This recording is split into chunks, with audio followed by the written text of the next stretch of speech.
digital platform and directory update with Mrs. Ortiz. Okay, awesome. So the directory, the online directory is live. It has been live, and it's pretty awesome. I don't know if all schools know how to use it properly. When I've reached out to individuals, because they've asked me specific questions, how can I get, a coach's email, or how can I, look up specific information, how can I export this and that, that's all possible. So it's very high powered. It's got some great information on there. It includes coaches' phone numbers and email addresses.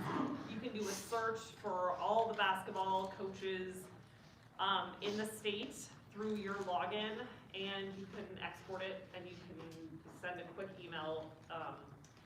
So the power is there. The CHSAA staff has used it. I think it's actually increased our communication and email effectiveness quite a bit with that capability. And so, yes, go ahead. So, So how do we do it? the ADs in the room will know what I'm talking about. One of the things that I get tired of as an AD is people sending in, hey, so Severance is looking for a football game this week, and they send it to everybody in the state, and usually 80 of them are wrong because, is there a way that I can find just for ADs or? So, not by classification, because we had this discussion, because every single sport has a different classification. So what we have in there is your basketball classification. So that's not helpful for like a 2A soccer school or something like that. But what you could do is export all of the boys' soccer schools and hand pick which ones you're targeting. Okay. And it's in an Excel document, so it's not too difficult. All right. You did say that phone numbers are listed. When I look at it, the generic page for a school, I just see email addresses. Yeah, so you have to log in as an administrator, and this is the step that I think a lot of people are missing. You scroll all the way to the bottom and you click on a little letter, very little letter icon. And so you click on that, you have a username and password, and that opens up your world. And so it's very high functioning from there. Okay, and then the last question I had, Bethany, and this is more a question. I actually got a call from the athletic director at Scottsbluff in Nebraska. And he said he was looking for football games, which I guess is irrelevant. But one of the things that he mentioned was, hey, what happened to your guys' website? I used to be able to go and find email addresses for all your ADs, and now I can't do that anymore because your website's different. Was that through the login, like the old login page or something? Well, you used to be Like able to go in when you went to CHSAA.org, CHSAA.org and you go to the schools. It listed the school, the address, their class, their mascot, AD name, AD email address, secretary name, secretary address, email address, a few other things. So if they go to that CHSAAreports.com and click directory, they're gonna see that generic view. So they're gonna see what you currently see. They don't need a login for that. They don't need a login for that, so Correct. they will be able to, okay, all right, okay. Good. But I just want everyone to know, this directory is way more high powered and helpful than you might realize. Yeah. So if you guys do have questions, they can help you walk through it, but this directory is really, really awesome. Yep, go ahead. So where's I'm looking at it now. Okay, Where's the scroll login all the way to the bottom. There's a little- Do you see a little, There's a little envelope down there at the yeah, bottom. envelope, that's What? it. An envelope? Yeah. Oh my goodness, I would have never done this. Okay. That's, yeah, so if you haven't, it's because we've sent out a couple different times the training manuals, and so people probably just haven't opened that information up, but that's why I just wanted to say it publicly. It's working, it's great. Now, it's only working if your school has up-to-date information in it. So it's only as accurate as what the schools have in it. So, other than that, things have been pretty quiet. Rules meetings for the winter sports should be posted soon. I know some of those sports have already been posted to get your coaches registered, and others will be coming soon. So just know everything is looking good. All right. Thank you. Moving on, 10.2, corporate update. Jen? So you guys have a sheet in front of you. You'll see the top tier there is all the corporate sponsors that we've had and that have continued our partnership. You can see the total revenue there at the top. That does include our t-shirt vendors. And we've added Mile Split, ARC, Crocky Sports, and an additional dollar amount from Sport Corps to help us offset our championships. And so you'll see that total there as well. So just as big for us to get as partners and getting that revenue coming in. Trying to do what we can individually with our sports to get those partners to offset our individual sports has been huge. And so just trying to get the trade or the in-kind to also help offset that. We are looking at 4 new partners in the health category, the bank, sporting goods, and highway safety. And we have only lost 1 partnership at 3,000 due to some management. So a huge thank you to our partners. Obviously, they stuck through with us through the pandemic, and we just appreciate their support for high school sports. Thank you, Jen. Moving on, 10.3, sportsmanship concerns. Tom Robinson? Excuse me. Rhonda talked about it a little bit earlier that in January we're going to do a Sportsmanship Summit. And the reason for that is because all of these things that are going on with issues around,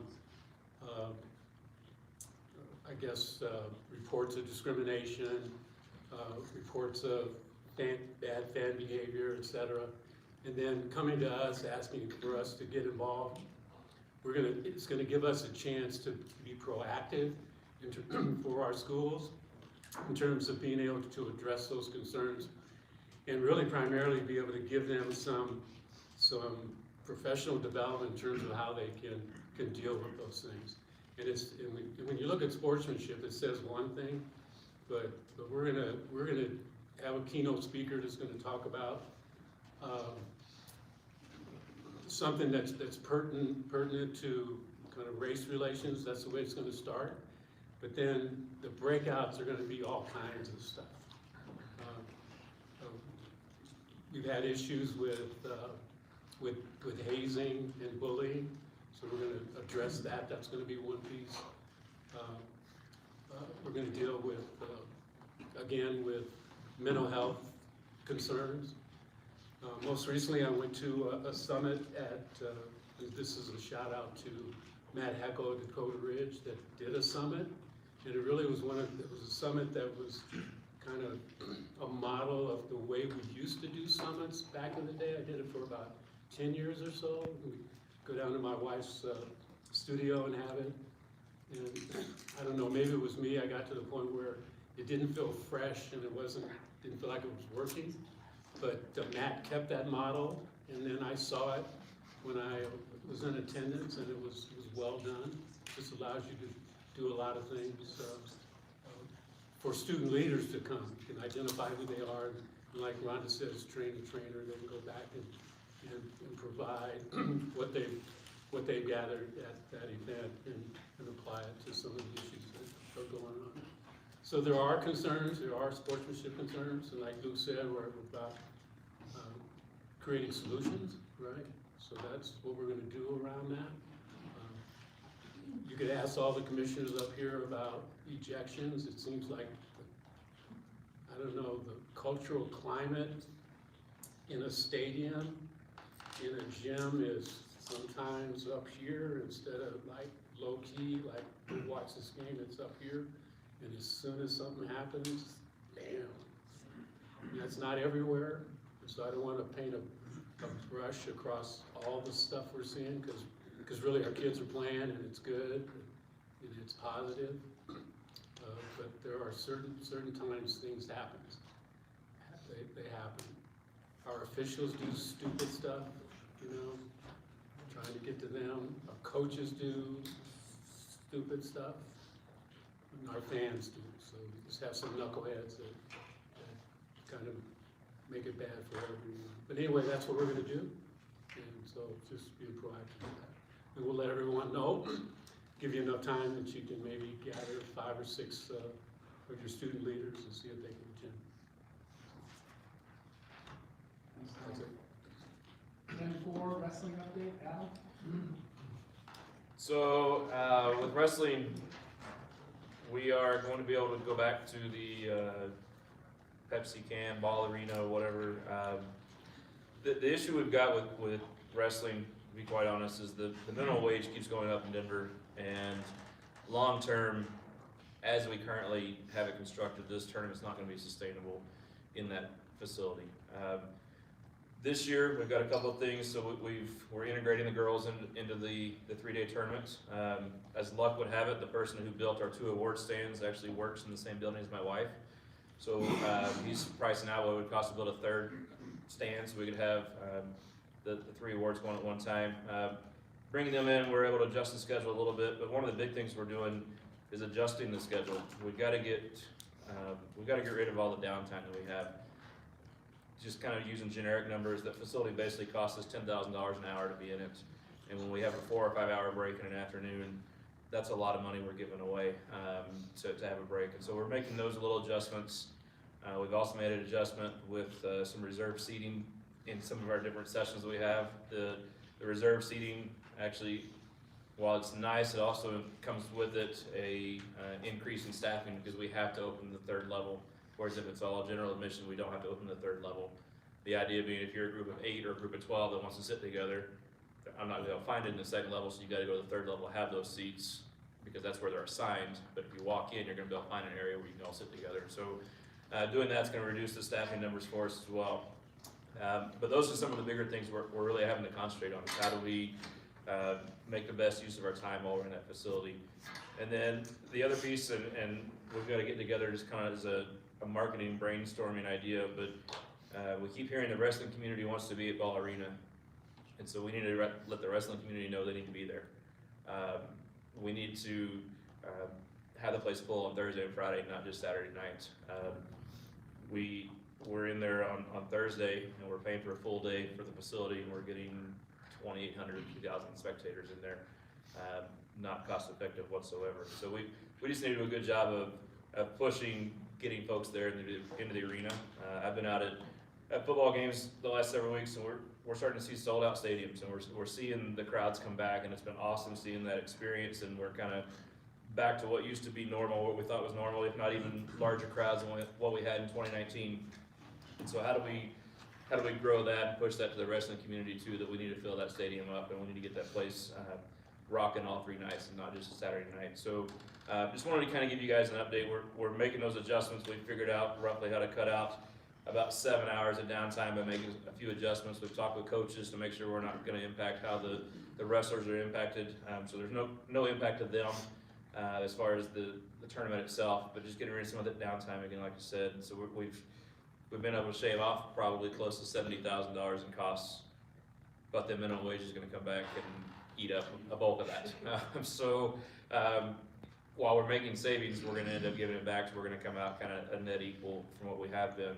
But we just got to start really thinking hard on, if we don't have the crowds there in that facility, it's not going to be sustainable. And so obviously the first push is to see what we can do to get crowds in there, and then if we're still having this conversation, then we're going to have to look at what adjustments we make to that tournament. So I'm excited to be back in there, have the girls in there. We've made some cool adjustments that I think will make the tournament an even better experience for the kids. But it's just, financially, it's gonna be a tough one. So I just wanted to give that update. Yes, sir. Is there any talk about moving to a 2-day tournament when you're talking about that? So those are all options. Those are all options we can look at. I mean, it could be done. It'd be 2 terribly long days, but it could be done. So that's in the next level discussions we've got to go to, is if we need to go there. Those are options to look at. I mean, we've talked about, and Travis is my committee chair, so we've talked 3 or 4 different scenarios on what this could look like in the future. And that is one of the options, is to go to a 2-day if that's where it came down to. The problem there is we've still got to rent a facility on the 3rd day, because we have to move in the day before. Because to make it happen, we'd have to start wrestling at 7 a.m., 8 a.m., something like that. And so we've got to move in the night before. So while it's a 2-day tournament, the cost savings isn't as substantial as you might think, because we've still got to come in the day before to move in.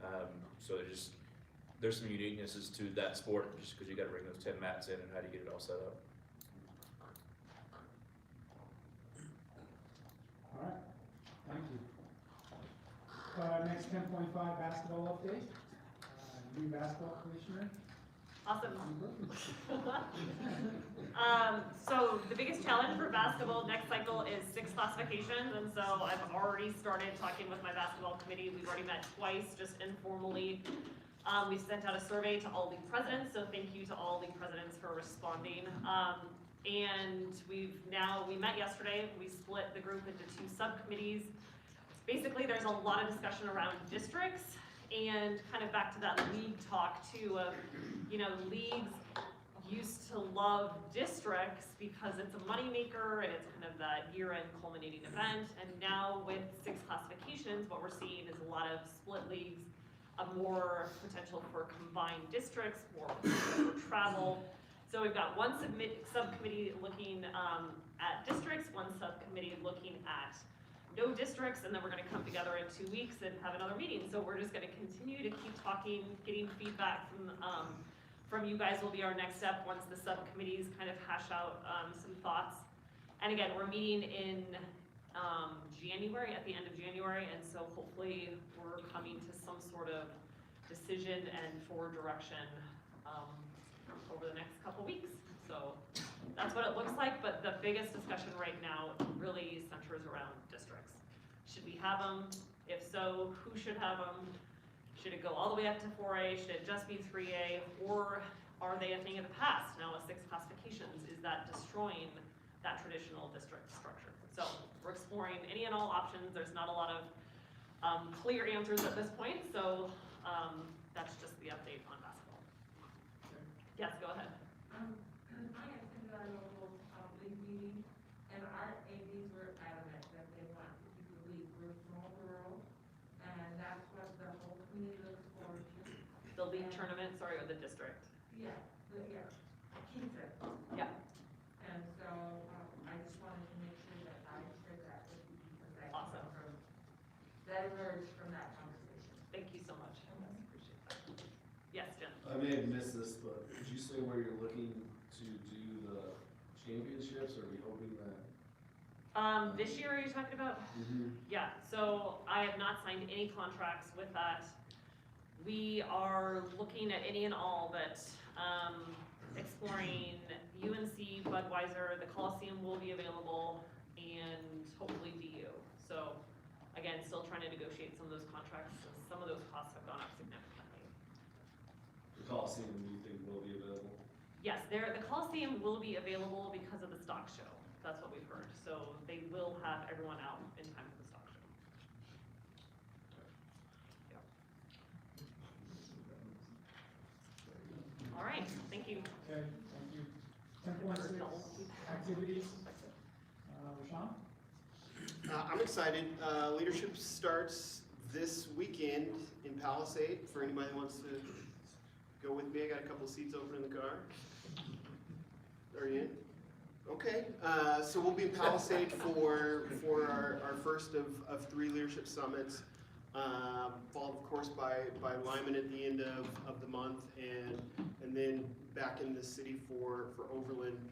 Middle of next month. So really excited about that, and thank you, Wendy, for making it happen out in Lyman. We're getting things started with music, aligning sites, and all that for April. Speech and debate has started with our small schools, and esports is off and running. And super excited about esports because we have 75 schools signed up, and they are playing. Of course, this semester there are 3 games available. And we have, schools with multiple teams, so we're playing 219 teams from 75 different schools.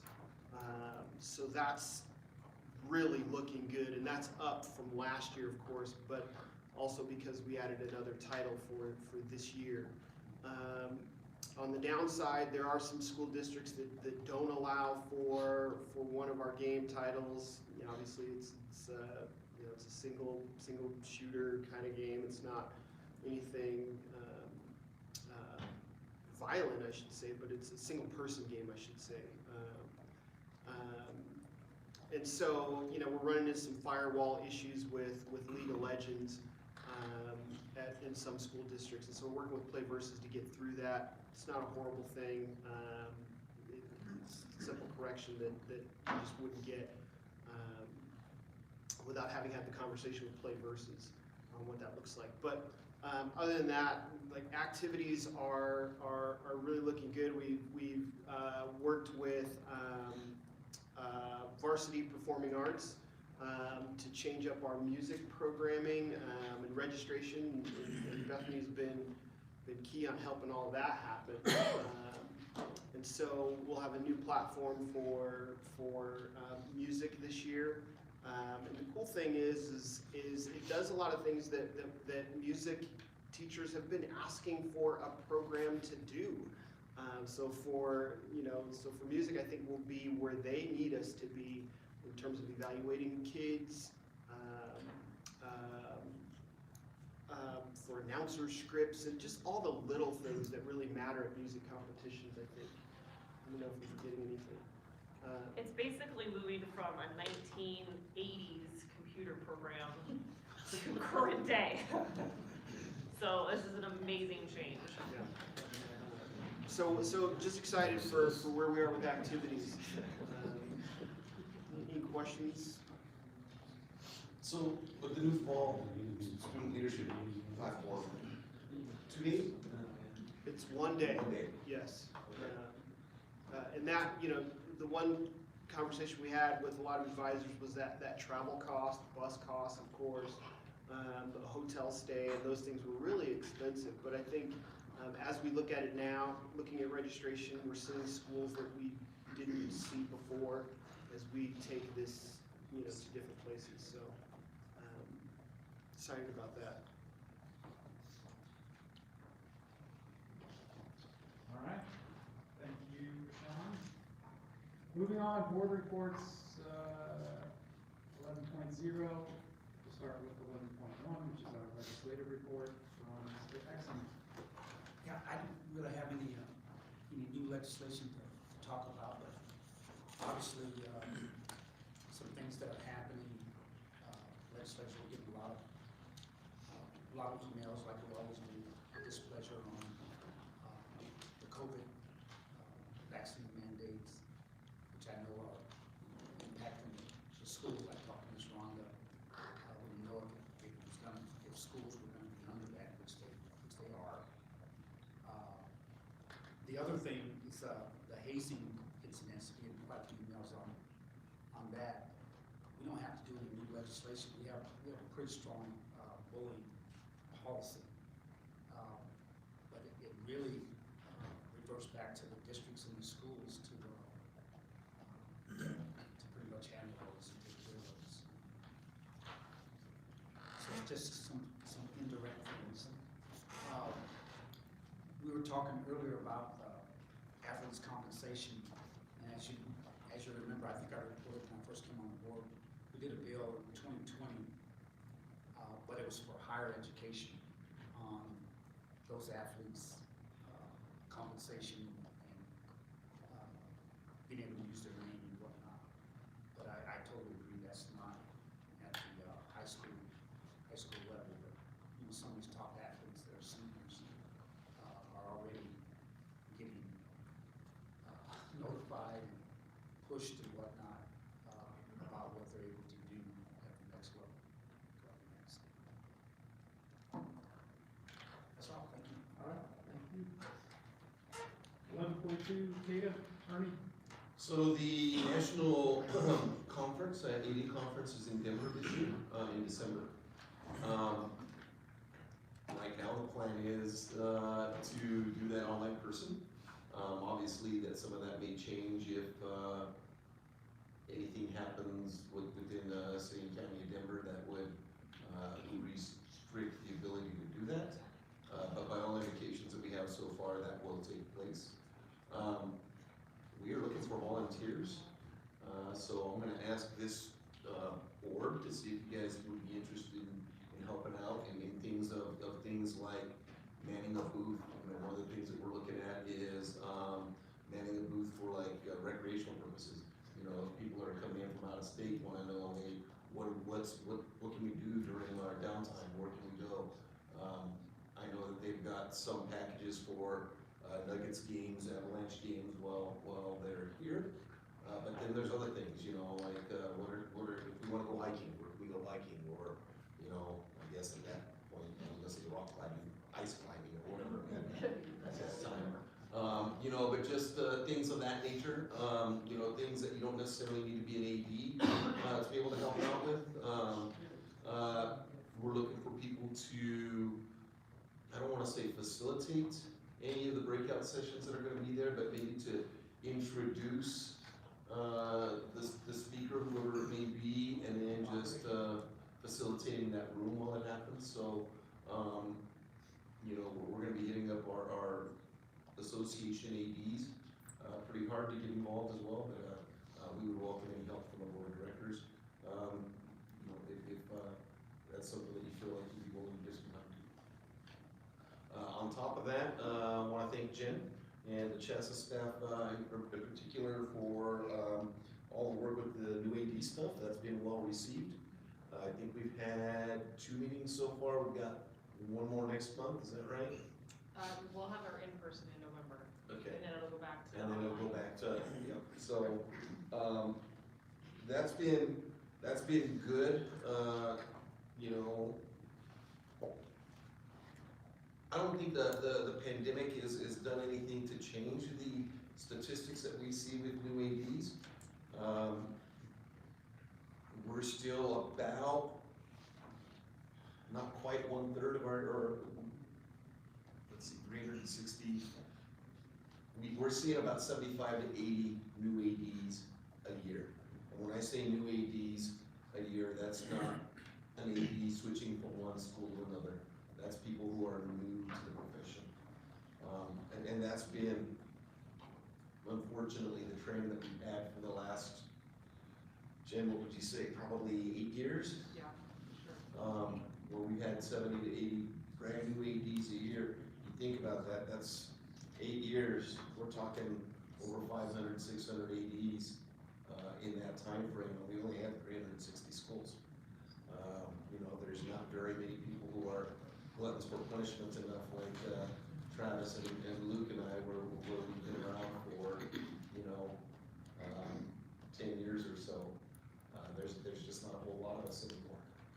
I think the average, when you start looking at national numbers, the average tenure of an AD is less than 3 years in that profession. So, the concern that we have as a board is how do we maintain stability? We talked about, you know, some of the challenges that new ADs might have with things like leagues and officials already today. I think the new AD training that Jen helps facilitate is being something that has been well received by our new ADs. And it's not just the new ones. We invited back those who've been. So we're really counting those second year or the ones that didn't get a year as new ADs too. So we definitely have double. I think the other thing, Ernie, we talked about is maybe getting, you know, a CHSAA representative, CHSAA representative, Rhonda's been there before, in front of superintendents and principals, just letting them know what is on all their plates if they aren't aware of all the things that it takes to be an athletic director. And we also know they're wearing those second hats, but what we can do to support them at the different levels. And the online things have been very well received. They've been giving us feedback. We do a new AD Connect. It lasts an hour the first Wednesday of every month. I would say that we have an option of it being recorded and it's on the new AD corner and everybody can access it, but we really want to encourage people to be a part of that 1 hour because we think the dialogue and the discussion can just help that much more. So that's really our push, but we know that they're watching it. I'm glad Jen, you brought that up. The other thing the last thing I'll bring up is exactly what Jen was talking about and trying to get in front of the superintendents.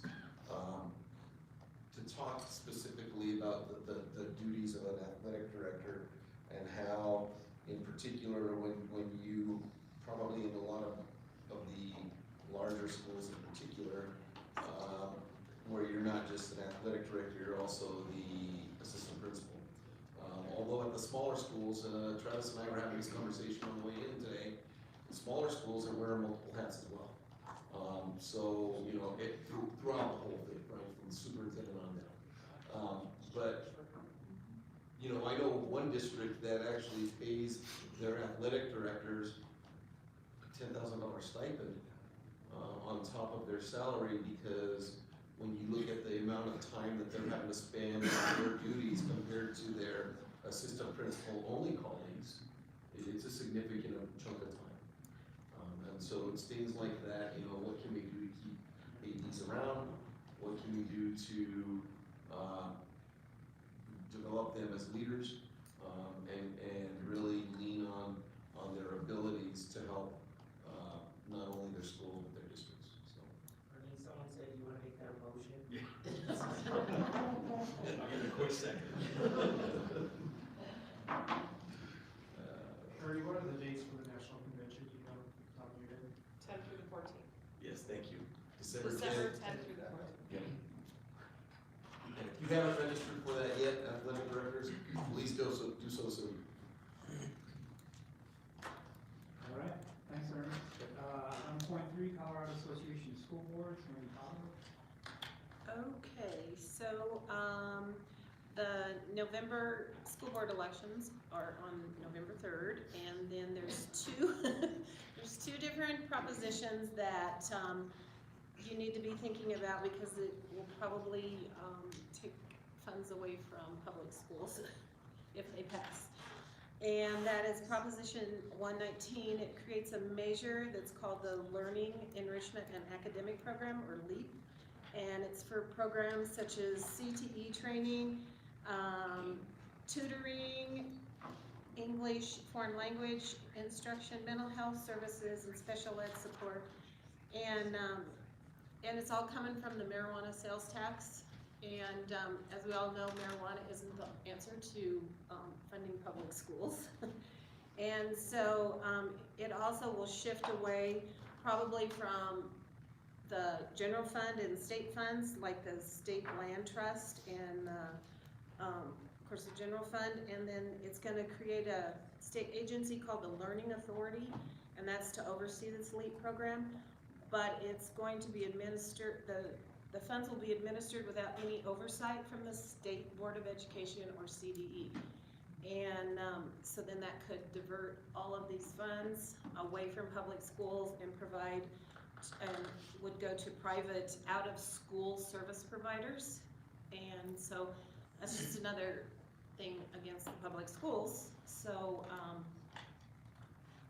and let's see, and then it also creates a myth with the voting public that the marijuana tax is gonna solve all of Colorado school funding problems, and it doesn't. So CASB is opposing that, and so any of you that they have a resolution on their page that the school boards could adopt and educate their voters on that one. And then Proposition 120 is a proposition to permanently lower the residential assessment rate for multifamily housing properties to 6.5%, and the non-residential assessment rate to 26.4, starting in 22.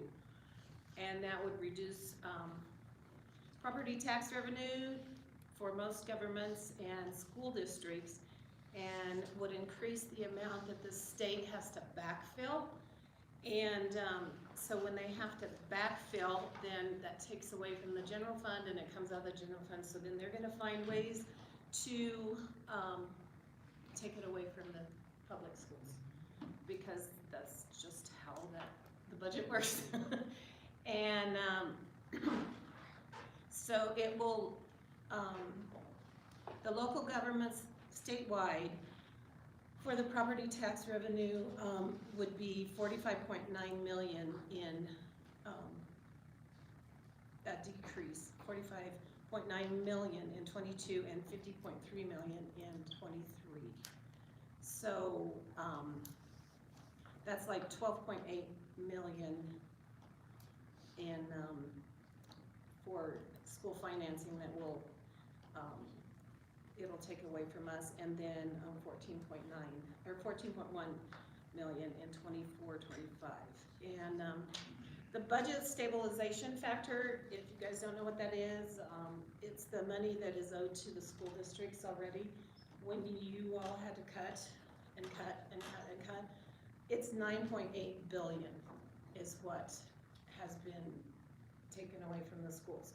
So, I would see, CASB is against that also, and there is a resolution on their webpage for that also. And if, the thing that we all need to do is educate our voters and send that out to the public so that they understand and they know how school funding is and how it works, and that's how we make our money, you know, and everything. So, and let's see, there's a link in the CASB, and I'll get it to Kathy so that you can see exactly how much your school district has lost since 2009. And like Lyman alone has lost $1 million. So can you think what we could do with $1 million? You know, and so it would be nice if you could educate your voters for that. And then we are so pleased to host Rashad and student leadership on the 29th at Lyman.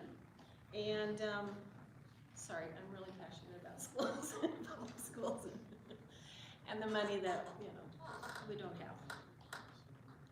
Because then it takes away from teachers and the students and all the programs and everything, and we make do with what we can do. And it's sad. Okay, I'm done. And on that bummer note, though.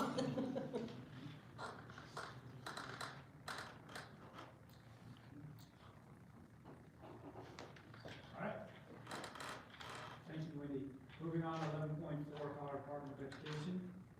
Other Wendy Conway. Another Wendy. Well, it's legislative session time, so we're all, I mean, the department is obviously gearing up for that. I think in relation to that, we're following the new congressional districts, because that impacts the state board and the makeup of that, the number of members that would be on the state board. So they're actually gonna have to remodel the state boardroom just to accommodate that, because of the way if you've ever seen the state boardroom, it's, yeah, the way it's set up. And then I think just the other thing is just acknowledging the shortage of staff. No one, I think, is alone in that, because even us at the department, I mean, we're all struggling with, we're down 3 people just in my office of a very small piece of CBE. So I think we're all trying to figure out how to do things with less people, and it's nothing different than the conversations this morning about officials or anybody else. I think it's just, it's a new thing that we're gonna have to figure out how to deal with and keep doing the work that needs to be done in the field. So that's it. I mean, you know, nothing going on. I think you'll see CBE out more in the field as well. I think Commissioner Anthus is okay with that again. I think, you know, for a while, no one wanted us in their buildings, and we didn't want to be in buildings. So, right, like, yeah, I think we're finally getting back to where they're piloting people being back in the office. They're, you know, they're setting guidelines and protocols for people to be back out in the field. So I just hope, yeah, I hope that CBE becomes more visible and out for all of the new schools and new districts. All right. Thank you, Wendy. 11.5 is case, Robert Thermal, he's not here. I have a report. Oh, great. Okay, so he just emailed this to me a little bit ago.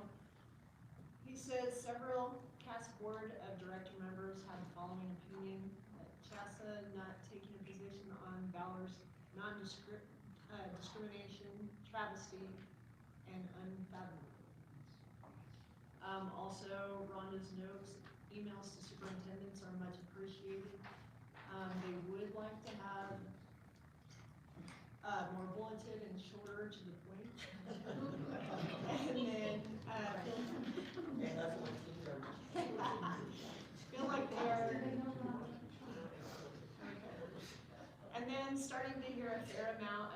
matter about having a public school and private school playoff championship.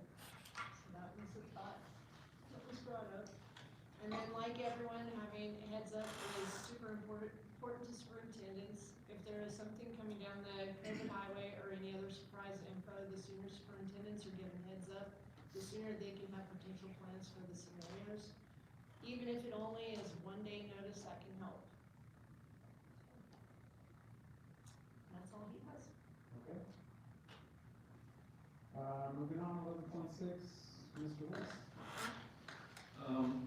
Just a couple of things, I mean, kind of piggybacking on what Wendy was saying, we had our meeting in September, just the overall feel of principals across the state, rural, urban, mountains, geographically, it doesn't matter, it's just the shortage in staffing, and we think where we're really seeing it, Caleb pointed this out earlier in the arena of athletic competition is transportation, schools not being able to get enough bus drivers to get kids to and from events. I know of a school that had to end a football game earlier this year in a tie because the only bus driver available in the district was at the end of their DOT transportation day, and there was 3 lightning delays during the course of the game, and they couldn't extend the game past 11:30 at night because of the bus driver time, so they had to end the game in a tie. Doesn't even go high school, but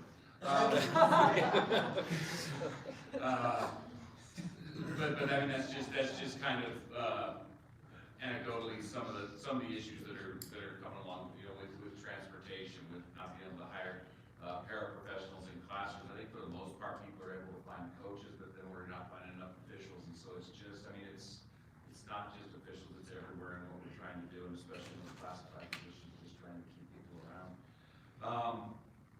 Along those lines, as secondary school principals and CASE in general, we're really trying to get our membership numbers back up. Membership numbers went down a little bit through the pandemic when everything kind of went online, and we didn't have the big in-person conventions and things like that. It was nice to get back together up in Breckenridge this summer for the big summer leadership conference up in Beaver Run.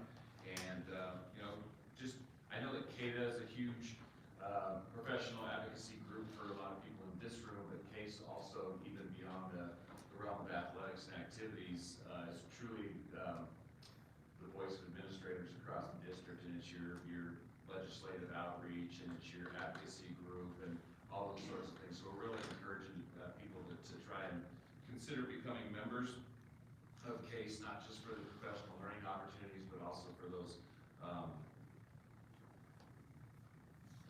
the networking opportunities, the conferencing opportunities. It really is a great organization, so we're really trying to get that membership drive going. Nominations are open right now for Assistant Principal of the Year. Deadline for that's coming up here on October 29th, so if you want to pass that along to, if you want to get recognized or whatever, you can go through that route. And then also planning for the Winter Leadership Conference, a full-on, last year was kind of a hybrid, but this year having our full-on Winter Leadership Conference again. That's coming up February 2nd through the 4th in Westminster again. This is the last year it's going to be in Westminster, and I think it's moving up to Loveland after that. That's all I got. Just say something, so I was writing this down, and I'll be short and to the point. First of all, micromanaging our school's personnel decisions around minority, gender, disabled, ethnicity, any of those things. The ones that have reached out to me, they have had personal agendas, their relationships with some of those schools have not been, this hasn't been a bigger picture of we're having a conversation about discrimination.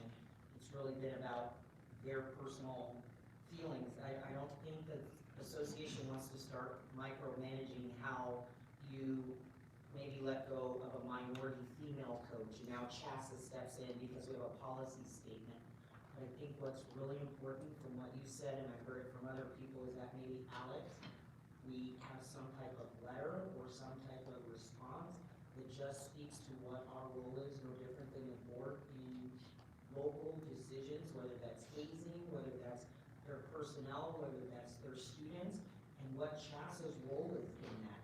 And when it's just about a certain school, we have schools that have let go of coaches many, many times and been very transparent about why they've let them go, but somehow because of this school, there's a conversation around should they be kicked out, should they be this, and I think that it's very discriminatory, the conversations around this particular school. So I'm wondering if I can ask on behalf of CHSAA and the board to have a letter that we don't condone unlawful discrimination, but there are some parameters that happen when you are a parochial school, that CHSAA's policy statement would put us in another legal position.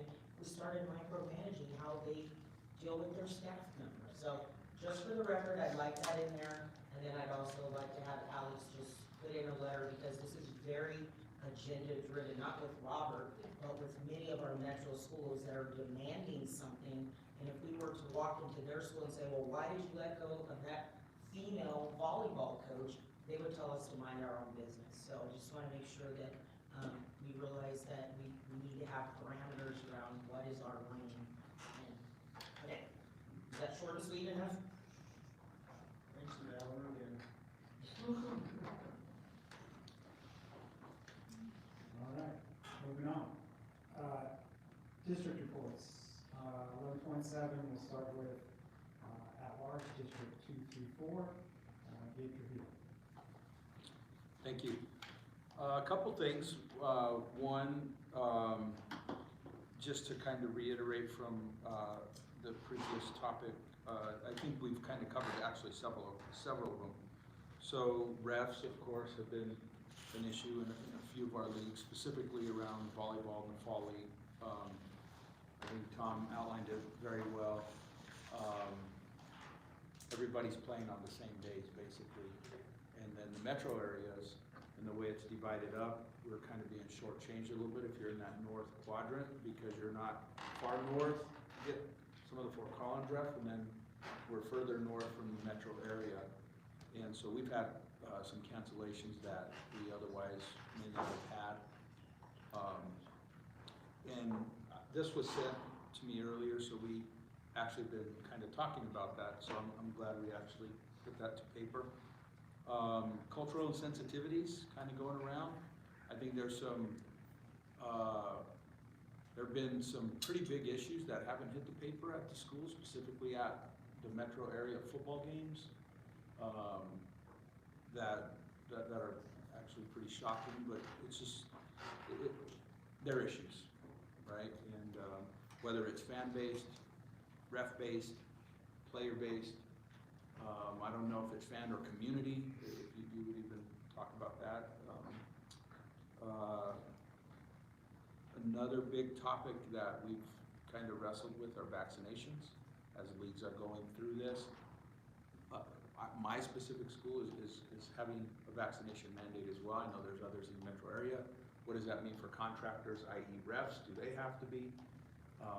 Some schools are doing it, some aren't, so it's just been a heavy topic to get some consistency and clarity around.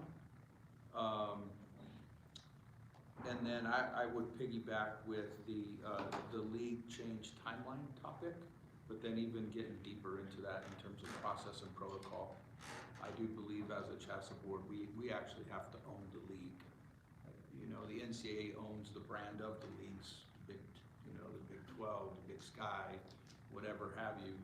I just think it's inequitable is what it feels like, to be quite frank, because the 4 major minority schools in our league got left out. And if we don't take a look at that, then I think that would be a big mistake. So that's my topic. All right, thank you, Gabe. Moving on, at large, District 7, 8, 9, and 10, Emma Martinez. I was only able to attend one league meeting, and I have 3 bullet points. The first one I already mentioned to Bethany with regard to local tournaments and the small rural schools are in favor of keeping that as it is. And the second one is that some of the small rural districts are also interested in playing finals in a larger venue, like Petco or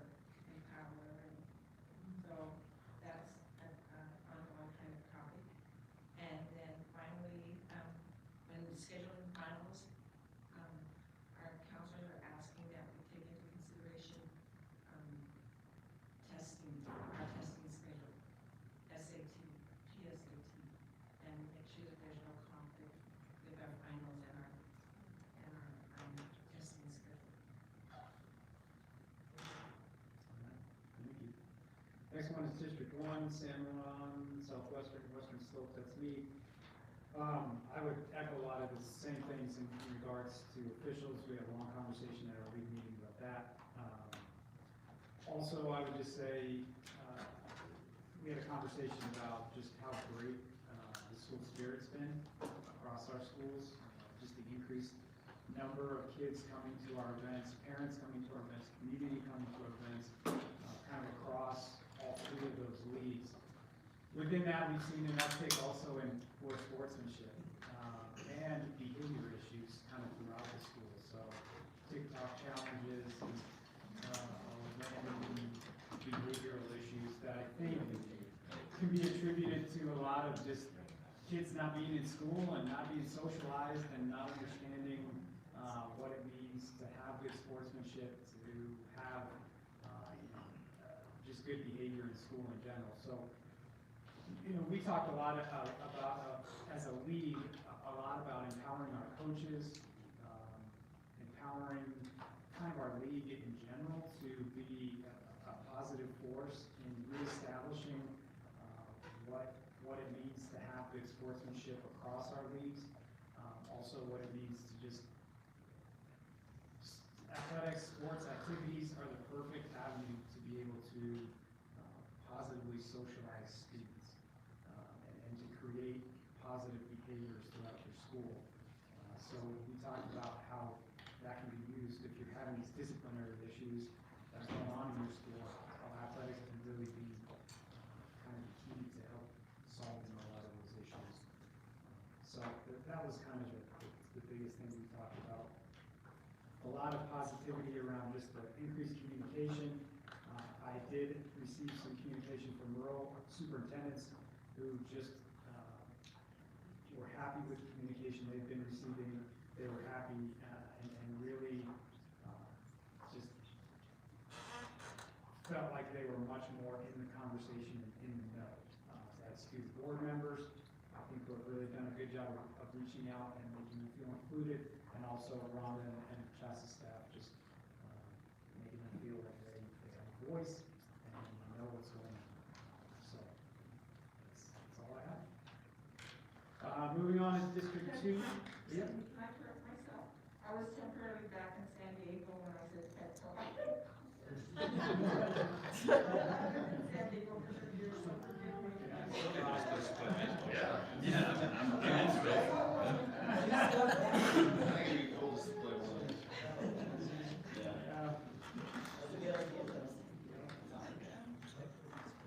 All right, moving on to District 2, Ernie Guerrera.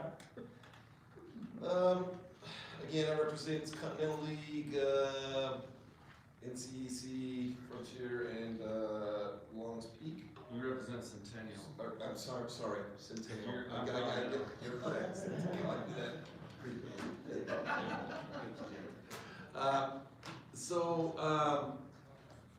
Met with the league presidents yesterday. So a lot of positives that I'll echo. One in particular, Rhonda and some of the staff came up to a joint meeting between Longs Peak and NCAC, and we felt that meeting was good. A lot of positive feedback from ADs from both leagues around that, and a desire to continue that kind of meeting, maybe not on a regular basis, but not infrequent either. One of the leagues wanted me to make very specific, Bethany, that they were grateful for the basketball survey. It forced the league to come together and discuss some things where it put them on the same page. Maybe they didn't all agree, but it got everybody to at least start looking at some of that stuff because it's things that they haven't talked about before. So, and then Rhonda, specific to you, two leagues talked about transfer turnaround, the turnaround time on the transfer stuff, as and the waivers has been really good. They're appreciative of that, even when maybe you don't rule the same way that the league may have recommended. They're just grateful that we're able to communicate things with the athletes and the families in a rapid manner so that they can move on. Either if they wanna do an appeal, they can do the appeal, or if they're, okay, now we know what we're doing and we'll move from there, so. There are some concerns that were expressed. I understand when I speak about this first one, that again, it's a regional concern. But moving many of the state championships out of the Denver metro area, and you know, since the leagues that I represent, 2 of them are Denver metro and 2 of them are north, you know, there were some talks among the league presidents around, we understand why some of those are moving down south, and some, you know, that's facilitated some of that. But there was a feeling that maybe cost for schools is going to increase as well. There's nothing, it's all anecdotal, you don't know for sure I mean, in some cases it will, right? I mean, somebody's gonna, obviously, Seventh High School going down to Colorado Springs is gonna cost me more to do that than to go to Denver. But I also recognize the fact that it's gonna cost less for Cheyenne Mountain, when you have something in Colorado Springs by Denver. Okay. So,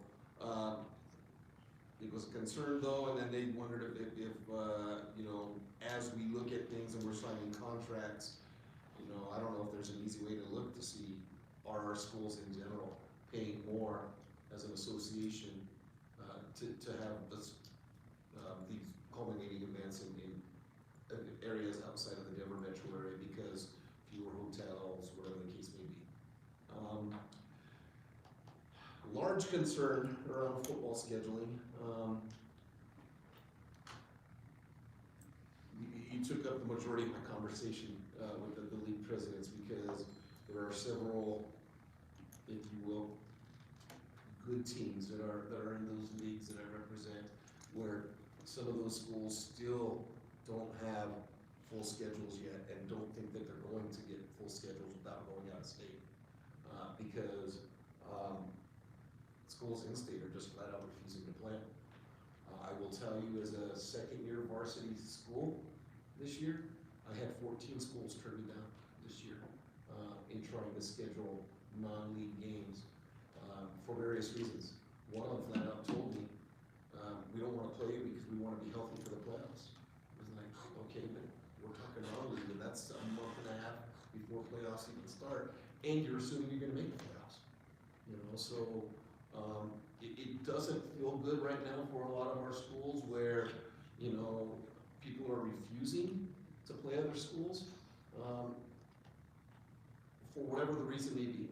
So one of the things that came up, Adam, was a couple of solutions to some of that. Instead of having 7, 16 leagues, could we have 6, 17 leagues? That way you get 6 league games instead of 5, and I'm only having to look for 4 or 3, depending on what class I'm in. So we actually looked at that so each classification was done with members of the football committee looking at that individual classification.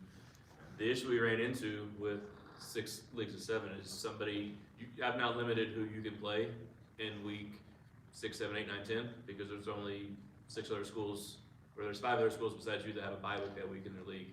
So we're almost dictating, you know, we looked at both, and we actually had that model at first, but then it became, in one of the classifications at least had that model, but it became, there's only these guys that can choose to play, and are we gonna mandate who crosses over where? Well, now I'm dictating you've gotta travel here to here, because geography becomes a concern in certain classifications, and through the committee and the guys working on each classification, it became their opinion that it was better to go and say, here, we're gonna give you half your schedule, and you've gotta go play the other half, rather than dictating you've gotta travel here to here in week 8 or week 9, or I've got one classification right now where a team's just saying, we're not gonna play week 10. And now that's causing somebody else to have a bye week 10, because that's who they should have matched up with. And so now they can't find a game because there's no one else in week 10 to play. So that was where the issues became in having the odd number leagues, because it's different than other sports because you only play 1 per week. You know, if you got an odd number in volleyball or basketball, you can figure it out. It's football playing 1. If you're an odd number, I've only got these 5 other schools to choose from, or I got to sit out a week. And that was the difficult piece for each classification to kind of look at. And I mean, Luke was on on there too, so we can kind of speak to some of that too, but that was the concern with the odd number. And we've got one classification that did go with odd numbers. It's been a struggle. So living that currently, our concerns we had are being realized. So it's worked out all except for 1 week right now in that single classification that is doing that. And that was actually to one of our developmental leagues that we wanted to keep intact, dictated that we go to the odd number of teams, and we're working through those issues. Other things that were talked about, and these were just, it was banter, so understand it's not a recommendation.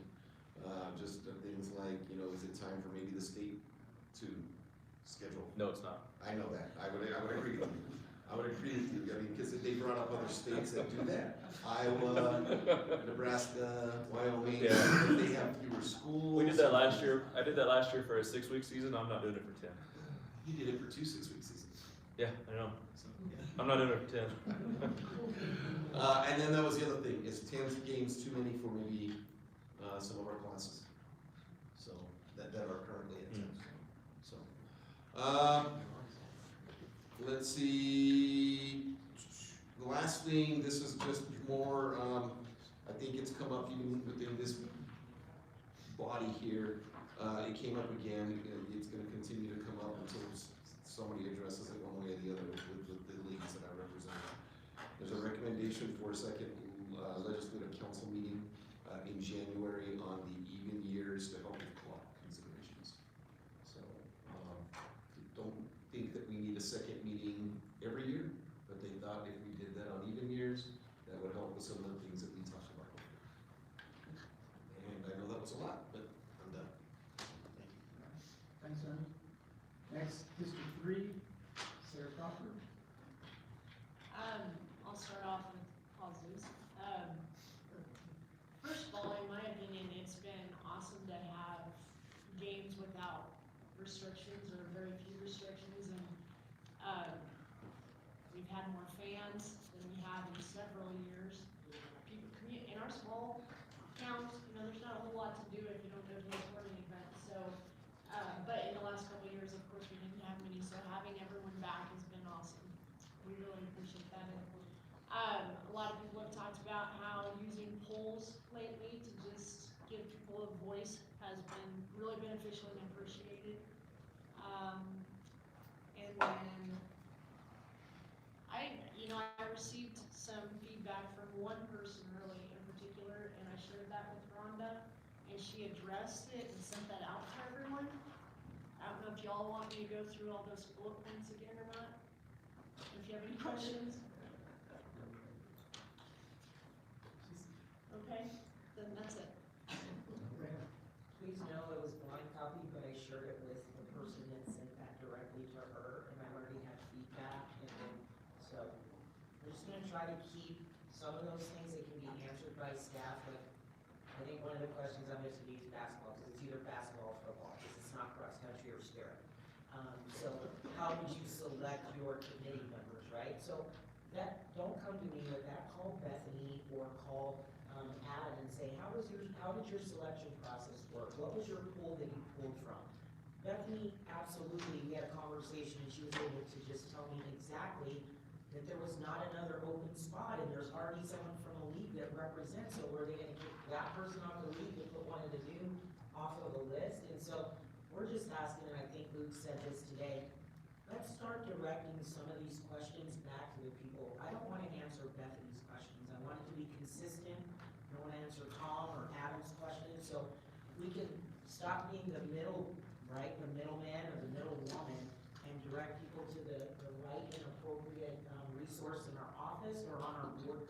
I think that's the way to go. So that's what I was trying to put into that letter, like these questions that came to Sarah or a board member really should be answered by our staff. We shouldn't be put in the middle to defend a clock decision. I'm not gonna defend a clock decision, right? So if we can all collaborate on that and just send them back to administrators and the best resources in our office, I think we're gonna be better off that way. Yeah, and I just think the communication is so much more clear when you get it right from the person instead of trying to get it 2 steps down or 3 steps down. Mine's not as clear. I hope you're gonna. But, I mean, I agree. I think 9 times out of 10, people's questions and concerns, if they direct them to the right person, can be addressed, and they don't have to come necessarily through you. And you don't necessarily have to be the mouthpiece for classification or geographical area or whatever it is. Hey, I hear your concerns, here's the person you should talk to, or I'll be happy to get you in touch with this person.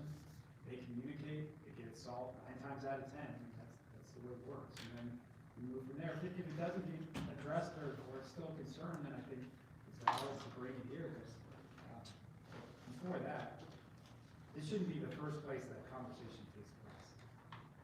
It just shouldn't be. I mean, those conversations should have been addressed prior to getting to here. The ones that we should spend our time on are the ones that can't be answered. I mean, that's where our sweat equity needs to go. That's where our brain power needs to go. So, anyways, anything else? So, all good? That's it.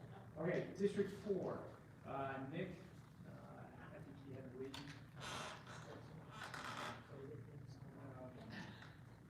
And again, in Robert's defense, Robert texted me last night, he was already in Denver, ready to go for the meeting, and they had some COVID issues in Kit Carson, and he had to turn around and go back home, so just know that it's not over, people are still navigating this and trying, Nick's gonna have some quarantine teams, and so he had to be back in the building, so it's just a reminder that we are participating with less restrictions, but some of our schools are still, this is real. Next, District 5, Caleb. In general, I think people are just glad to see kids out playing again, and there's been some real positive happenings around just the ability to see kids get out, play in good environments. Seen a couple schools do some pretty cool things, engage fans, and I think it's overall some good experiences. And so I think that's why I read it, that's why I will say this year, just gotta get back and seeing those things. And so generally, that's generally positive from the leagues. I do have a few questions more than anything else. One concern that did come up is about officials, and I think after we really tease the issue, I think it's more of a byproduct. But some schools are in some really weird, like, geographical locations, but not close to refs anyway. And so they're getting like North Denver, I guess Brighton area, they're getting a lot of travel refs from like 4 conferences, so they're getting ref travel. And so, which on one hand, you need games covered, on the other hand, they were not prepared for the impact of the budget for how often that's happening. And so like that has come up, and I think that's also more of a byproduct of our situation that we're currently in as it is, but it might be something that there's one school that they paid a couple refs like over $150 all in, and most of that's eaten up in travel.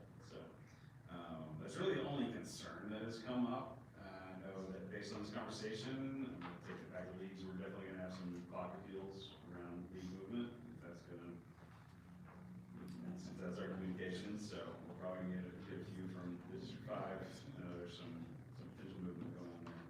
I know that, I think 3 of us are rotating off the board at the end of this year, and been working, my district, Metro, should be taking on my board position. I believe, I looked at the last notes, I think nominations are due for a November meeting.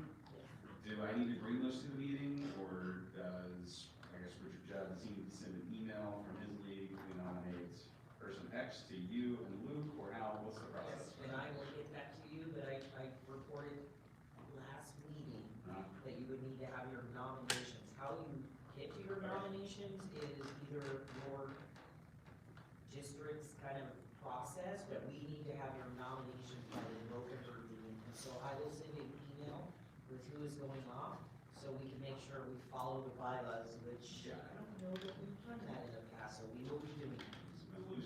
Yes.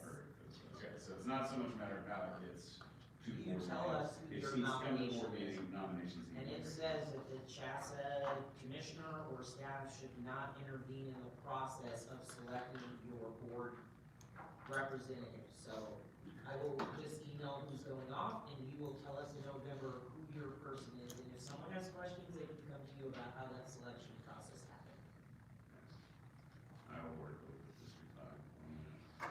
Other than that, I mean, things are, I know people, they're getting used to the new platform, and so no massive, upset around that. I think generally people are getting the hang of it. Yeah, but District 5 seems to be in a pretty good spot. Everybody's keeping their head above water, and it's already October, so, go ahead. All right, thank you, Caleb. District 6, Jim?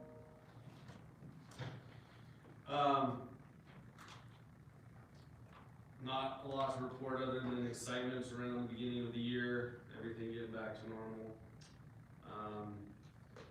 I do have from Continental and Front Range, desire to talk about a second legislative council meeting.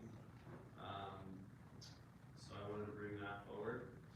I know that Ernie said every other year, that was not the information that I got, it was every year.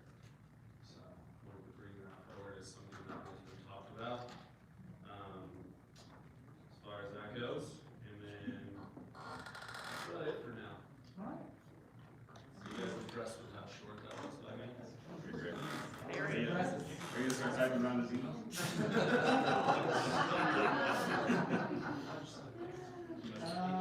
Next, District 7, Brett. So just a couple of things, soccer and the soccer culture, it's getting awfully chippy. Officials are hard to come by as well. There was some question about quality of officials, but again, we all know where we're at, and we're dealing with what we can handle. And then concern about transfers and that some of the documentation that people are required to provide makes some of the ADs feel like they are delving a little bit too much into the personal lives of some of these families, and that particularly came from some of the schools in the Springs. So, but other than that, very excited to be playing. So that's really all I've got. That was almost as short as Jim's. Thank you. Next is District 8, which is Mr. Steiner. Let's see if I can- We should be getting closer to it. Yep, I think he's good. John, I think you're good. Hey, everybody, there's actually not much going on down at District 8, so I don't have any report today. Pretty quiet, all my leave. All right, you just, went to first place in the shortest category. No pressure, District 9, Alfie? Okay, I sent mine, done. Hopefully that was appropriate, that I sent out that report, just so everybody knows, I created a Google form that I sent to all of my league representatives, plus the different superintendent groups that I cross over into, so a couple different policies, plus the rural groups. Interestingly enough, because I started with the positive thing, so everybody that responded put in the positive, which, that's why I put it first, so that I don't pressure them into doing that. But, I mean, you guys probably read this, so most of it came down to people were happy that local have kind of been in control of what they're doing and not doing. Communication feels like it's been better than it had been previously. Most of the concern kinds of things were increased travel due to some of the league changes, difficulty on the opponents, some of those kind of things, poor fan behavior. I think that one's new. You know, I don't know that there was, I don't think there was anything that I was really surprised about, and a lot of that's, and part of this I sent, and Rhonda has already addressed with some of the senators. She knew some of the senators were, but without me saying who they were, so. I think I'm gonna try to continue that message so that everybody kind of has feels like they have a voice or multiple places they can rattle the can. So I cross over into some of your districts, so I don't intend to, I'm not trying to step on anybody's toes. So hopefully that's an appropriate method. Seems like a good system to me. Might be something to steal. Yeah, I'd share it. All right, last but not least, District 10, Travis, you know, I really don't have much to report on. I wanted to echo the positivity that we've seen at our sporting events, and appreciate CHSAA staff swinging by and being out and being more visual. I know that takes time out of your days and takes time out of your lives, but that is appreciated, and I think that's a good gesture for the association. It's a good step forward. Also, I've really heard no chatter on the new digital platform. So I think the implementation on that really went probably pretty well. Good. Especially compared to the last time, so. Yes.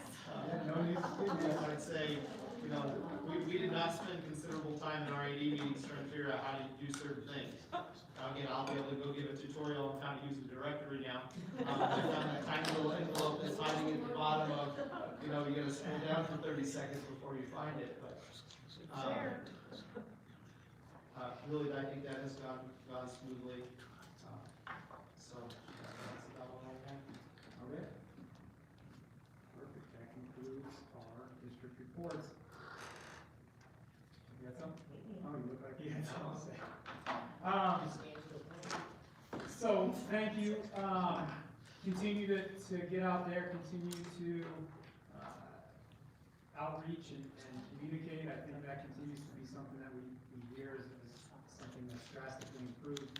So, I would just say keep up the good work and whatever you're doing, your communication and just outreach in general. To kind of close up here, again, just wanted to echo congratulations to Tom on golf.